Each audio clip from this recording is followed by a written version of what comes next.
조금 불편하시죠? 네, 많이 불편하시죠? 네, 그럴 겁니다.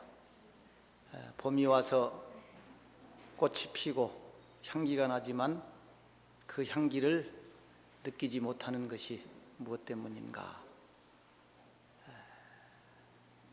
오늘 아침에 제가 조금 전에 오다 보니까 사망이 점점 늘어갑니다. 141명이 됐고 실종은 줄어갑니다. 161명입니다. 구조가 174명이고 그래서 어떻게 왜 이런 사고가 나야 되는지,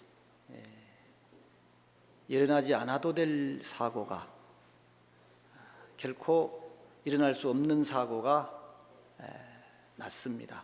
어떻게 보면은 모든 것이, 우리는 불가에서 동업중생이라는 얘기를 합니다. 업이 같다. 업이 같다는 얘기는 과가 같습니다. 따라서 오늘의 이러한 결과를 가져온 것은 모두 우리들의 동업이다. 한국 사람들의 동업입니다. 같은 업을 지었기 때문에 이런 결과를 받은 거지요. 어떻게 보면 자명한 겁니다. 인과는 분명한 거니까. 그러면 뉴스를 통해서 계속 밝혀진 소식들에 의하면은 도저히 사고가 안 나고는 안 될 수 없을 그런 일이 생긴 거지요. 그러니까 지금 왜 이런 사고가 안 났나가 진즉 많이 났을 건데 안 났나 하고 의구심이 들 정도로 그런 사고가 많이 났습니다. 그래서 사실 떨어지지 않아도 될 꽃들이 너무 많이 떨어졌습니다. 말씀드린 대로 우리 모두가 함께 참회하고 정신을 차리고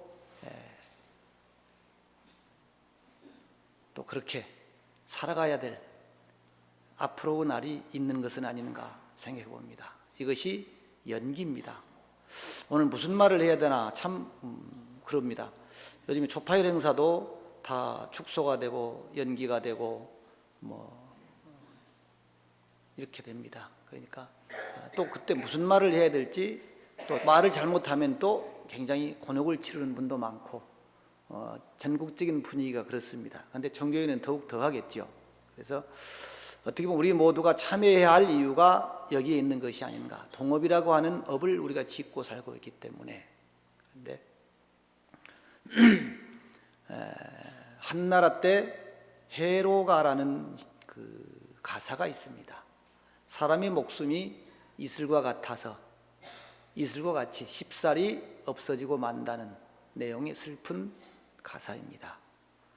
해상조로 하이희 노희명조 갱부락 인사일거 하시귀, 이런 가사입니다. 풀잎 위에 해로, 그러니까 노상이죠. 여러 해살이 풀을 노라고 합니다. 해상조로, 풀잎 위에 맺혀 있는 아침 이슬입니다. 해상조로 하이희, 어쩌면 이렇게 빨리 떨어지느냐, 빨리 말라버리느냐, 이런 얘기죠. 로희명조 갱부락, 그러나 그 마른 이슬은, 떨어져 버린 이슬은 명조, 내일 아침이 되면은 갱부락, 다시 맺히고 하지만 인사일거 하시귀인가, 사람은 한 번 죽으면 다시 어느 때 돌아올 수 있을 것인가, 이런 가사입니다. 좀 슬프죠. 더덥고. 근데 젊은 학생들이 너무 많이 희생이 돼서 제가 이 시를 보는 순간 오늘 열애사 관음제일에 이 가사를 소개해 줘야 되겠다. 풀잎 위의 아침 이슬이 어찌 그리 쉽게 떨어져 버리는가. 그러나 그 이슬은 내일 아침이 되면 다시 맺히고 다시 오지만 사람은 한 번 죽으면 다시 돌아올 수 없다. 언제 다시 돌아오겠는가. 그 젊은 학생들이 너무 많이 희생된 것을 보고서 이 시를, 제가 가사를 생각을 했습니다. 우리가 그런 업을 지었으니 그런 결과가 나온 것입니다. 이것이 연기고 이것이 업이다. 그래서 제가 어젠가 그런 축원을 했습니다. 이 가신 분들이 다시 다시는 사고와 고통이 없는, 버림과 방치가 없는 세상에 태어나기를 발언해 봅니다. 어떻게 보면 무관심, 또 어떤 버림, 방치, 이런 지금 총체적인 결과물들입니다. 그래서 어린 영혼들이 그런 다시는 사고가 없고 고통이 없는, 제가 가만히 생각을 해봐서 상상을, 물이 들어오는데 그 안에서 갇혀서 빠져나가려고 이렇게 하는데 문은 열리지도 않고 물은 점점 차오르고, 내가 만약 그런 광경을 겪었다면 어떻게 했는가, 그런 생각도 한번 해봤습니다. 근데 참 어떻게 상상이 안 되는 그런 광경들입니다. 지금 이제 많이 인양을 하고 있지만은 우리는 이제 다른 사람의 일이니까 그렇게 실감은 와닿지 않지만은 이제 그런 상황들입니다. 그래서 며칠 있으면 부처님 오신 날이 다가오는데, 또 예년과는 사뭇 다른 부처님 오신 날입니다.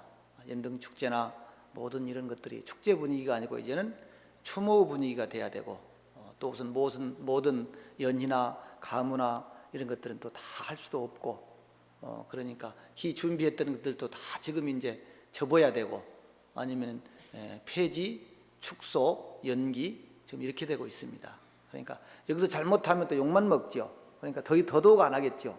예?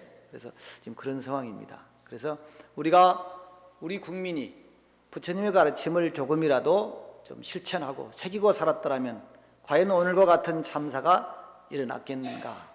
어떻게 보면은 내 자신의 안일만 생각하는 극도의 이기주의가 오늘의 결과를 가져오는 것은 아닌지 다시 한번 우리가 생각해보는 그런 시간, 계기가 되었으면 합니다.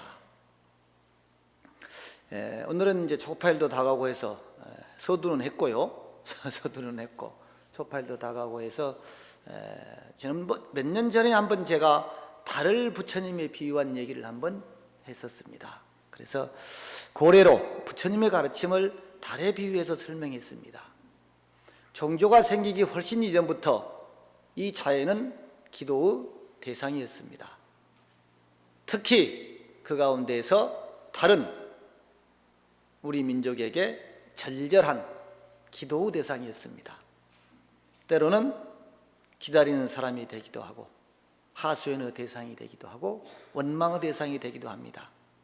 그러니 말 못할 고민으로 꿍꿍 앓던 사람들도 그 달을 바라보면서 또 하소연을 하고, 그 길고 긴 시집살이도 저녁에 달을 바라보면서 풀고 했죠. 우리 노보살님들 그런 적 없습니까? 달 바라보면서 하소연하고. 그러니 어떻게 보면은 달은 아버지가 되기도 하고, 어머니가 되기도 하고, 친구가 되기도 하고, 남편이 되기도 하고, 부인이 되기도 하고, 애인이 되기도 하고, 스승이 되기도 합니다. 시인에게는 시가 되고, 화가에게는 그림이 되고, 도를 구하는 수행자, 선사에게는 깨달음의 선기, 기인, 인연이 되기도 합니다. 그런 달이 있기는 합니까, 여러분? 달이? 부처님이 달입니다. 부처님이.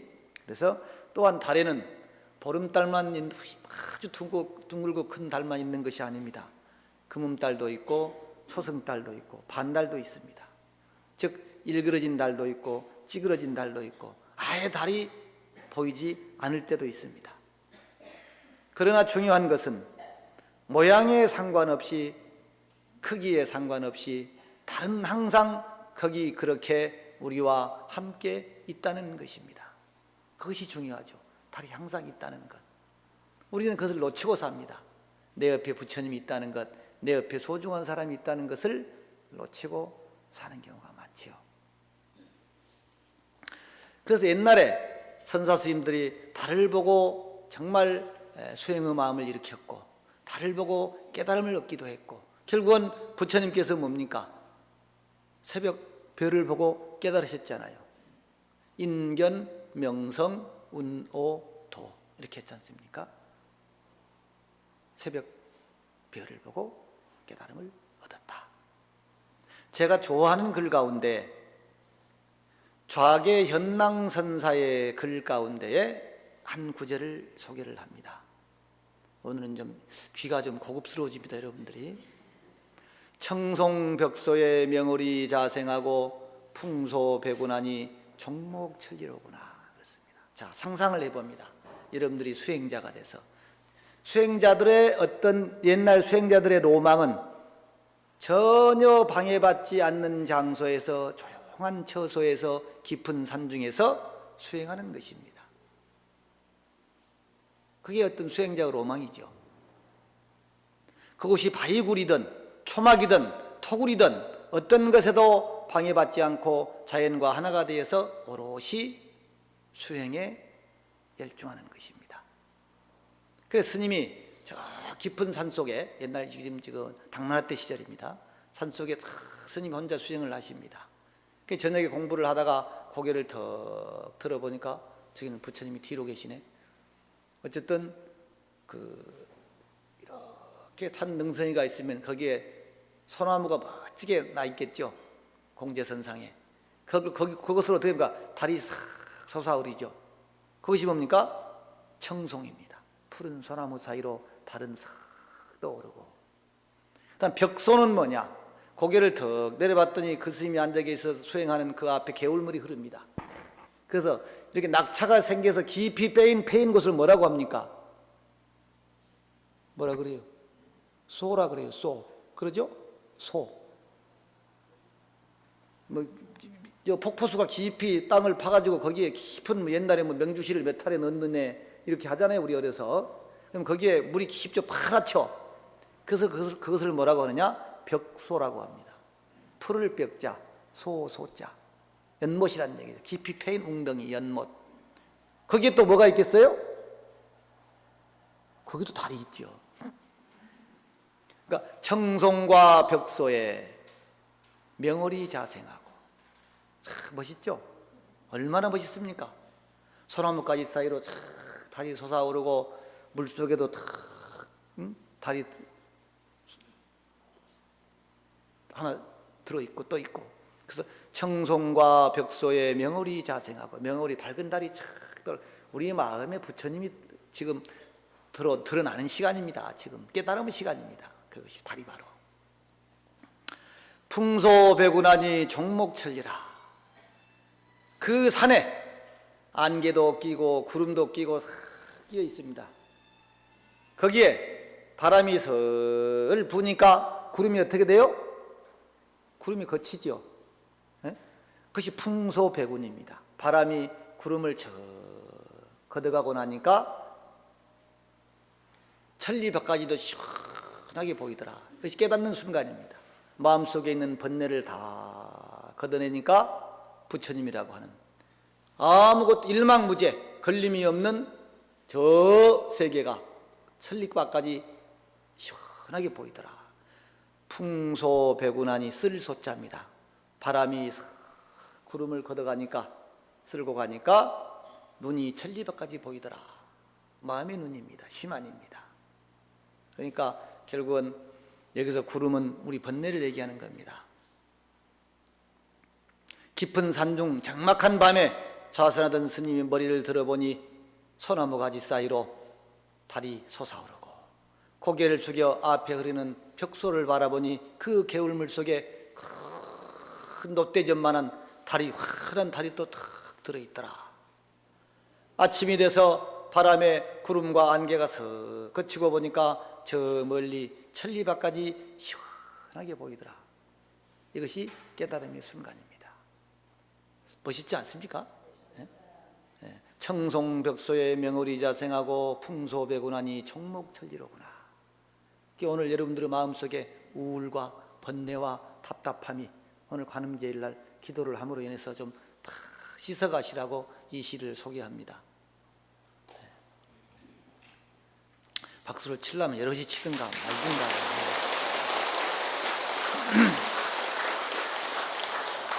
고래로 옛날부터 달과 관련된 이야기는 끝이 없습니다.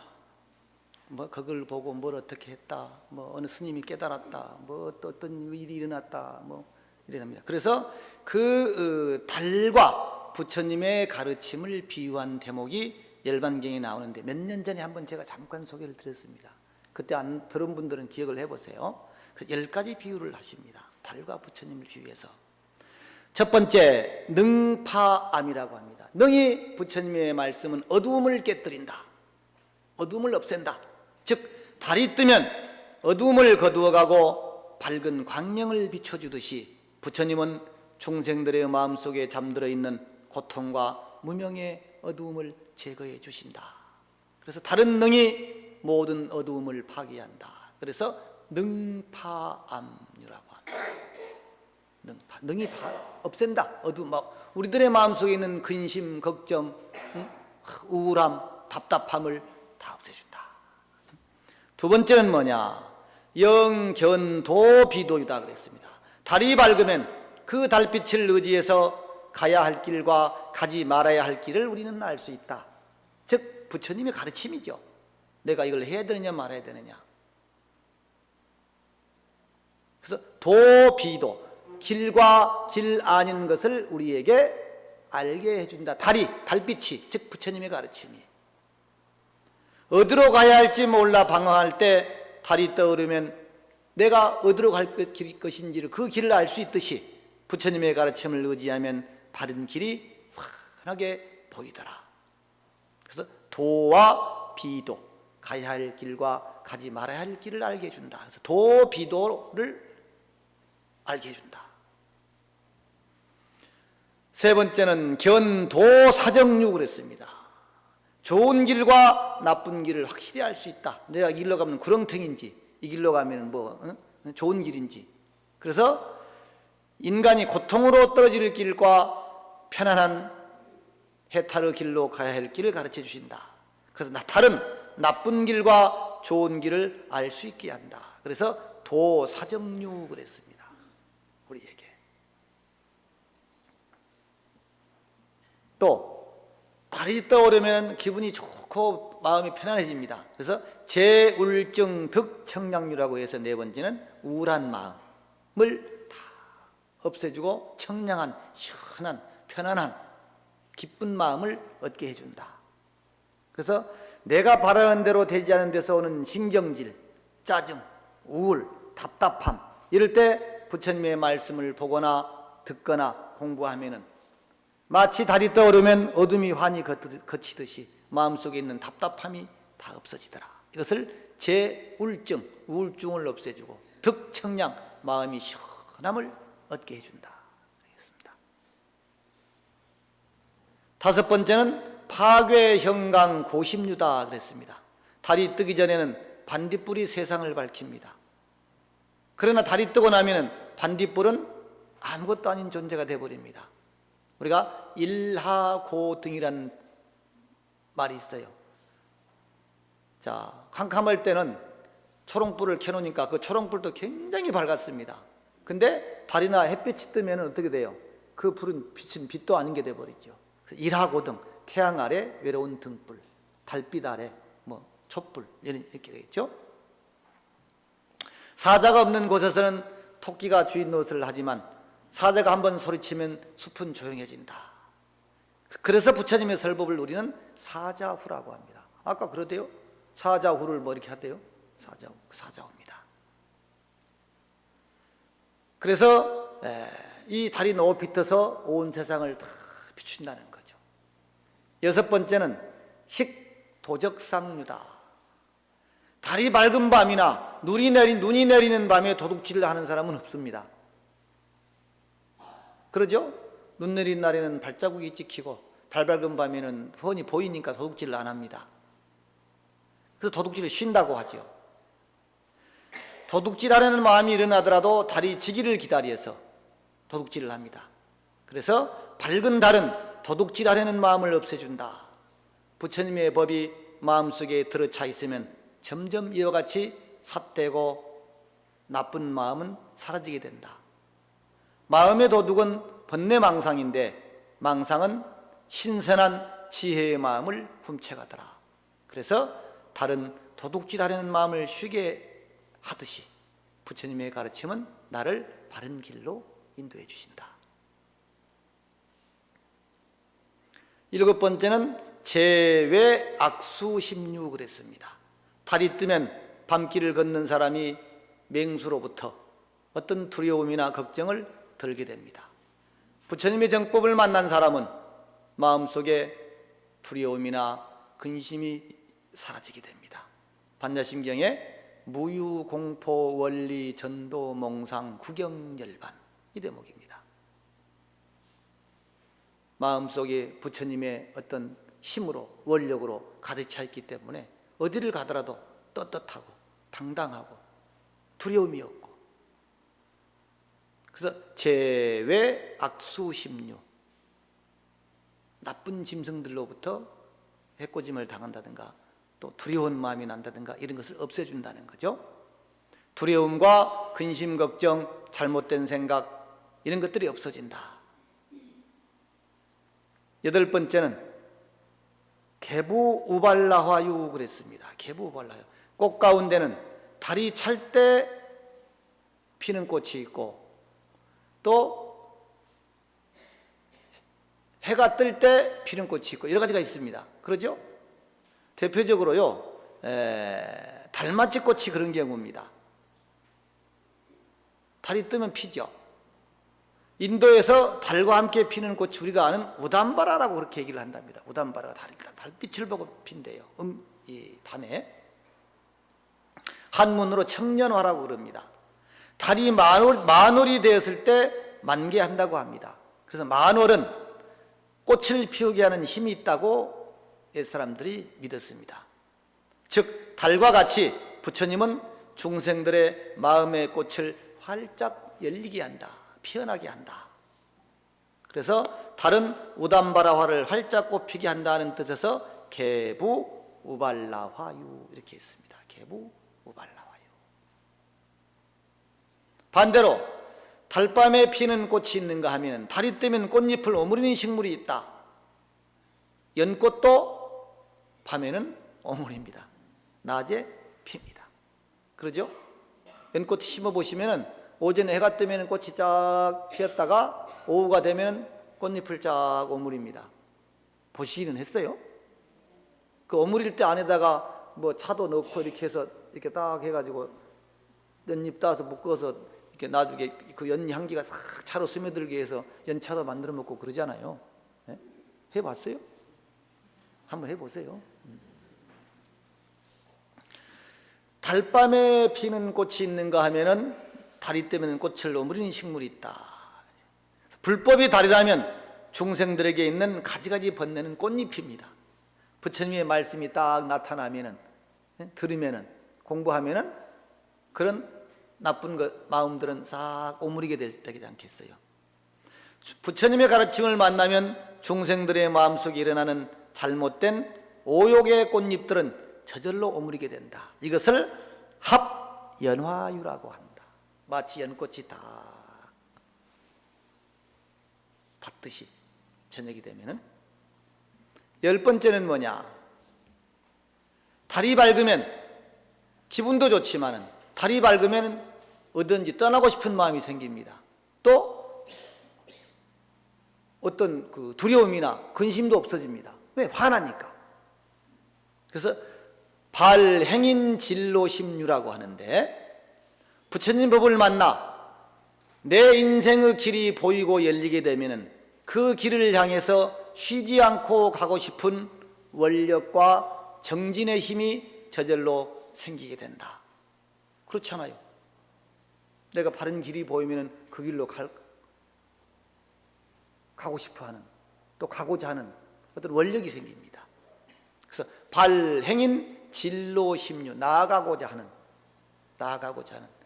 머리로 말로 아무리 해봐야 안 돼요.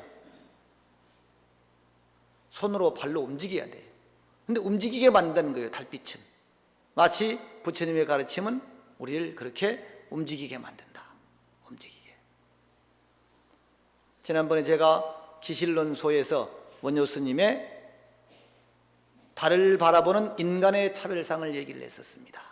유여만월 일원상. 마치 둥근 달은 둥글지만, 원래로 둥글지만은 수기 차별 현다형, 그릇을 따라 형태가 다르게 나타날 뿐이다.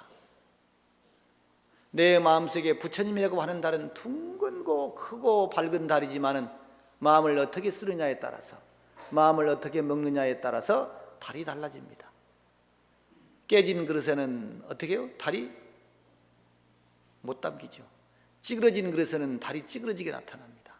그래서 다른 본래로 보름달과 같이 둥근 원형이지만 그릇에 따라서 나타나는 형태가 다르게 나타날 뿐이다.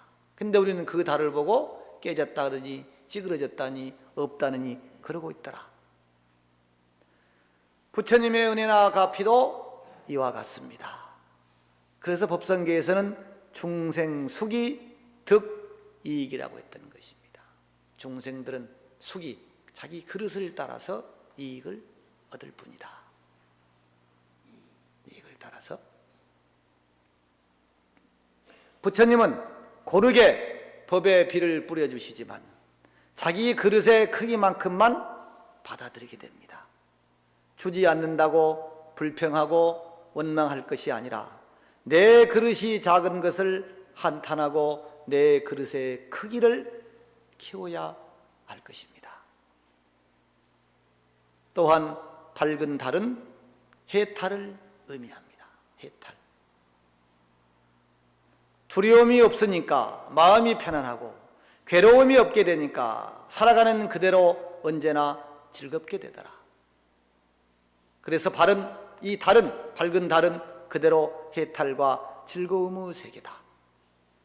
해탈과 즐거움의 세계다.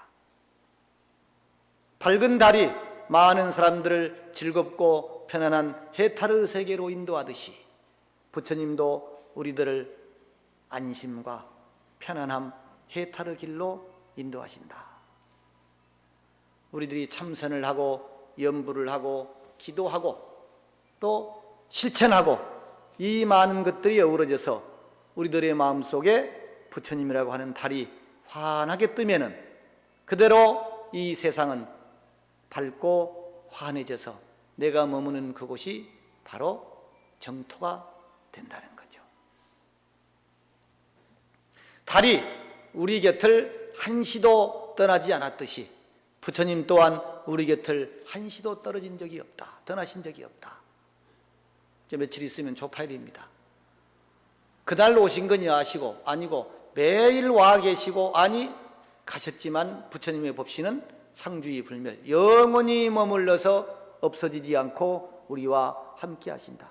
마치 달이 항상 내가 찾을 때나 찾지 않을 때나 항상 거기에 그렇게 있듯이 부처님 또한 내가 어디에 있든 찾든 찾지 않든 항상 나와 함께하고 계신다. 부처님은 중생과 한 몸이기 때문이다. 이것을 믿는 사람이 신심 있는 사람이고 이것을 찾는 사람이 기도하는 사람이다. 신심 별거 아니에요. 부처님이 나와 함께 있는 것을 믿는 사람, 그 사람이 신심이 있는 사람이다. 부처님을 찾는 사람, 그 사람이 기도하는 사람이다. 왜? 우리는 늘 부처님을 함께하고 있어도 모릅니다. 그러니까 늘 찾아야 돼요. 그 찾는 작업이 기도입니다. 기도. 오늘 얘기를 제가 조금 빨리 끝내려고 그래요. 할 일이 많아가지고. 또 길게 하면 오늘은 안 좋죠? 아까 우리 금강경 읽다가 못 읽었죠? 더 읽으세요. 끝나면은. 금강경 5가의 부대사의 개송 가운데에 자, 한번 따라 읽어봅니다. 서모불상리 여신영상사 욕식불내처 지저어성시. 자, 서모 아주 가느다란 티끌만큼이라도 불상리 서로 떨어져 있지 않다. 뭐와? 나와 부처님이 저만큼도 떨어지지 않고 부처님은 항상 나와 함께 계시며 나와 한 몸이시더라. 서모불상입니다. 작은 털끝만큼이라도 나와 떨어져 있지 않고 항상 나 옆에서 나와 함께 내 몸속에 계시면서 마음속에 계시면서 나를 지키고 보호해 주시더라. 여신영상사 마치 몸과 그림자가 몸하고 그림자하고 떨어져요 안 떨어져요? 하나입니다. 그림자와 몸은. 그래서 마치 그림자가 몸을 따르는 것과 같다네. 여신형상사. 몸이 있으면은 그림자가 있습니다.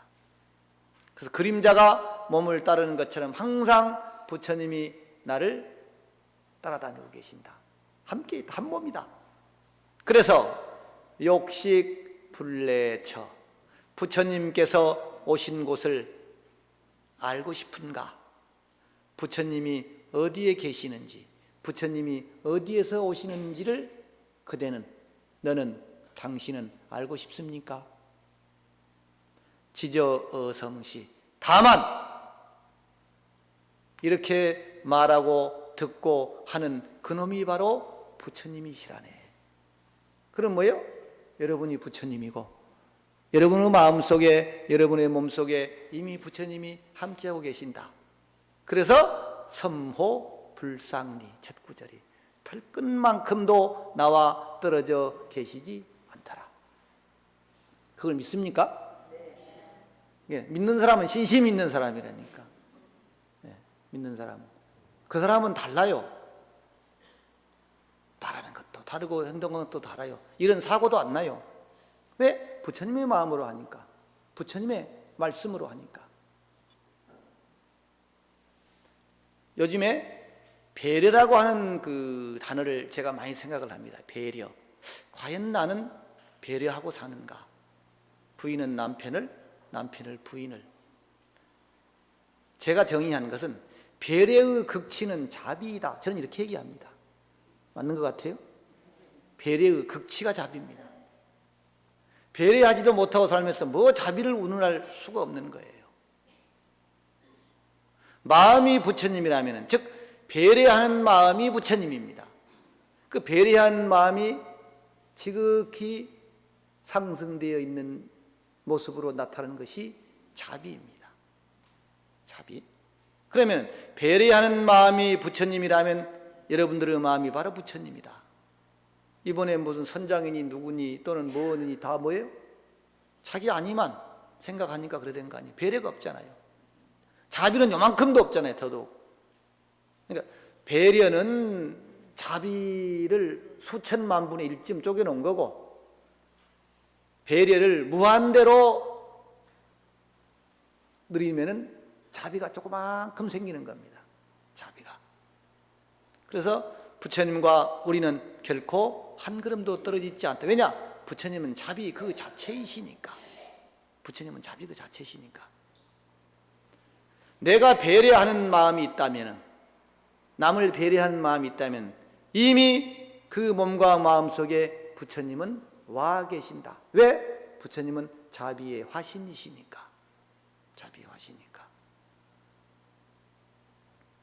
그래서 오늘 조금 마음이 무겁습니다. 그래서 오늘 가서 무슨 얘기를 할까? 어디 갈 때마다 지금 그 이번에 세월호 얘기를 해야 돼요. 근데 오늘은 무슨 얘기를 어떻게 해야 될 것인가? 그러니까 아침에 새벽에 고민을 좀 했습니다. 그러면서 이 법회 준비를 하면서 부처님 오신 날도 다가오고 하니까 이 달에 대한 얘기를 하면서 좀 하자. 그리고 아까 그 기운을, 여러분들에게 기운을 주기 위해서 좌계 현랑선사의 그 시를 하나 소개를 해주자. 한번 따라 해볼까요? 애우세요. 자, 청송벽소에 명월이 자생하고 풍소배군하니 종목천리러라. 종목은 눈 보는 대로 다 보인다는 거예요. 멀리까지, 천리밖까지. 그러니까 청송벽소에 명월이 자생하고 바람이 마음속에 번뇌를, 답답함을, 우울함을 다 걷어가 버리니까 뭐예요? 시원하게 다 보이죠. 이것이 바로 깨달음입니다. 깨달음. 그래서 오늘 여러분들이 그 마음속에 좀 답답하신 거 오늘 다 털어버리시고 다시 용기와 힘을 내서 희망으로 온 국민이 그렇게 좀 살아갔으면 좋겠습니다. 그래서 오늘 참석하신 관음제일, 오늘은 조금 더우셨네. 요거 조금만 좀 비어있고, 제가 2달 만에 왔어요. 지난번에는 회주신 법문하셨죠? 근데 2달 만에 왔는데 더 많이 안 오면 안 온다 그러는데 조금 몇 명 더 온 것 같으네. 그래도 어쨌든 부처님 오신 날 비록 이런 큰 국민적인 어떤 그 애도 또 사고 속에서도 우리가 부처님의 가르침을 마음 깊이 받아들여서 우리들의 삶을 마치 달이 뜨면은 모든 것이 이렇게 밝고 맑고 청량해지듯이 우리들의 하루하루의 삶도 부처님 오신 날을 기해서 더욱더 밝아지고 맑아지고 향기로워지기를 그렇게 축원드립니다. 그 초파일 날 좀 이럴 때일수록 많은 사람들이 와서 부처님과 함께하고 이웃과 함께하고 했을 때 또 스님들도 힘이 나고 또 주변에 많은 사람들도 부처님의 가르침을 다시 의지하게 되고 생각하게 될 것입니다. 오늘 동참하신 분들 모두 편안하시고 마음 밝아지시기 바랍니다. 성불하십시오.